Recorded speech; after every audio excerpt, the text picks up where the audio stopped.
Et Trachad m'a vu. Moi, c'est Karine. Je me suis mariée avec Akamatsu depuis 2 ans et on vit tous les 3 avec sa mère Akane. Oui, je suis enceinte. Karine, quand t'auras fini la vaisselle, n'oublie pas de plier le linge aussi. Ah, ok. Ah, les nausées matinales sont atroces. Je suis heureuse d'être enceinte, certes, mais ça fait plusieurs mois que je souffre des nausées et c'est dur. Franchement, rien que l'odeur du frigo.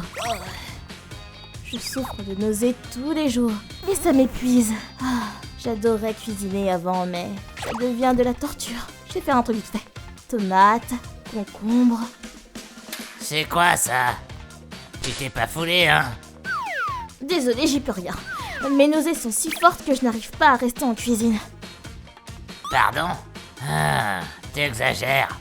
Tout cinéma pour des nausées, oh là là. Moi, je n'ai jamais eu une nausée d'ailleurs. Mais...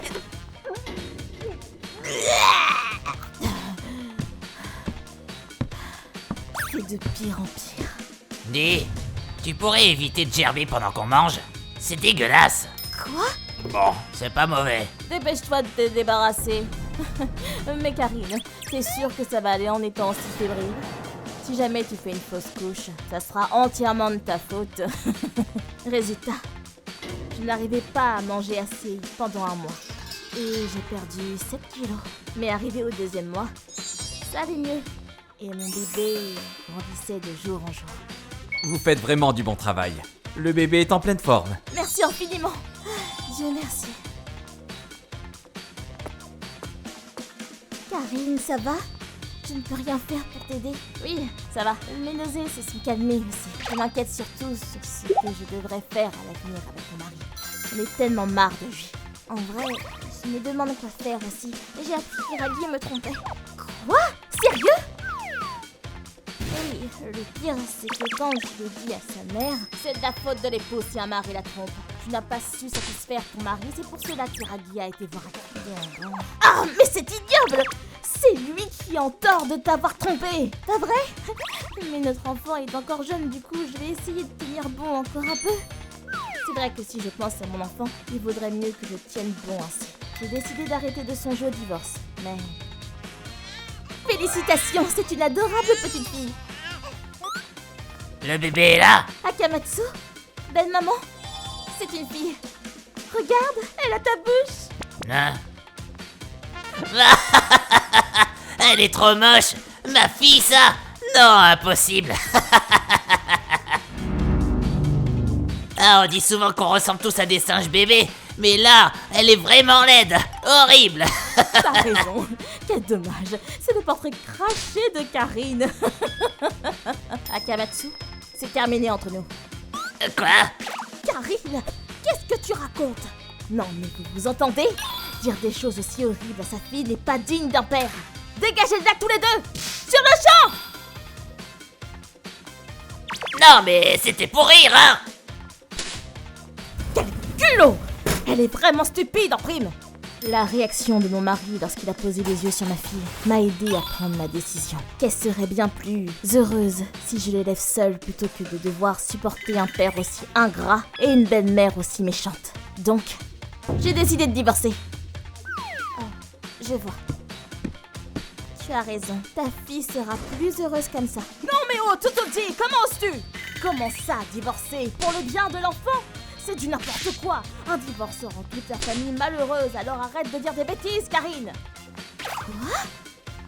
Ensuite, la belle-mère de Tutuji, Azami, accompagnée de ses amis, sont venus frapper à ma porte. Karine, ouvre tout de suite! Tu dois changer d'avis! Qu'est-ce que vous pouvez être têtu? Quoi encore?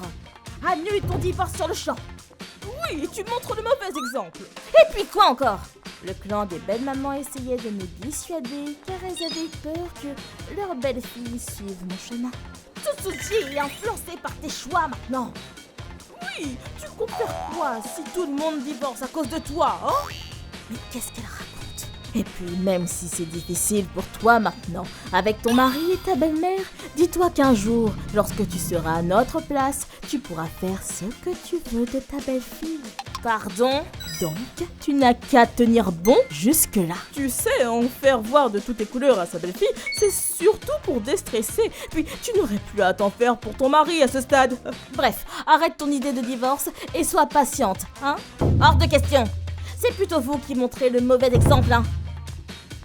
Quelques jours après, j'ai décidé de partir de cette ville avec ma fille. Au fait, quand j'étais sur le point de partir, Attends, reste encore un peu. tu pourrais nous amener à l'hôpital au moins. Ils ont tous les deux chopé la gastro. Pardon? Oh, vous exagérez franchement, ce n'est qu'une petite gastro. Puis comme les nausées matinales, il n'y a pas de médicament. Donc, bon courage. Au passage, les nausées matinales durent plusieurs mois, mais une gastro seulement quelques jours. Donc, ne vous plaignez pas. Je partirai avec ma fille maintenant. Adieu. Ah, bien fait, dans leur tronche. Plus tard, mon amie Tsuji a divorcé aussi. Et elle est retournée dans sa famille avec sa fille. Et ce n'est pas tout. Les autres femmes du quartier ont aussi décidé de divorcer tout en même temps. Un vrai coup d'état. Tsuji et moi, ainsi que les autres mamans célibataires, vivent désormais une vie au top. 3 ans plus tard, je me suis remariée. Ma fille adore déjà son nouveau papa. J'ai bien fait de prendre ma décision tant que ma fille était petite. On a tous un timing différent qui serait idéal pour un divorce. Mais dans mon cas, c'était le bon moment. Je n'aurais jamais dû marier un type aussi stupide. C'était la pire erreur de ma vie. Oui, mais c'est du passé maintenant. En effet. En tout cas, grâce à tout ça, je suis très heureuse maintenant. Je me dis parfois que j'aurais dû écouter mon instinct avant de me marier plutôt que de divorcer après, mais si les choses ne s'étaient pas passées ainsi, je n'aurais pas rencontré mon mari actuel et Tsuji serait certainement resté avec son époux. Au final, tout est bien qui finit bien. Franchement, si jamais j'ai un fils plus tard, je ne me comporterai jamais de telle manière avec ma belle-fille. Pareil. Puis, mon ancien mari, en plus de son harcèlement moral, s'est retrouvé avec un procès aux fesses pour infidélité. Je dois 30 000 € de dommages et intérêts. On va faire comment? Quel imbécile de fils! ご視聴いただきありがとうございました。悪しき前例というのは姑が嫁いびりをすることですよね。自分が嫌な思いをしたから自分も嫌なことを嫁さんにするなんて負の連鎖。それを一生繰り返していくのと同じです。嫁さんは姑のストレスを解消するために結婚したわけじゃないんですから、そこら辺ちゃんと理解していただきたいものです。皆さんはどう感じましたか？コメント欄に書いていただけると嬉しいです。また少しでもスカッとした方、チャンネル登録と高評価をお願いいたします。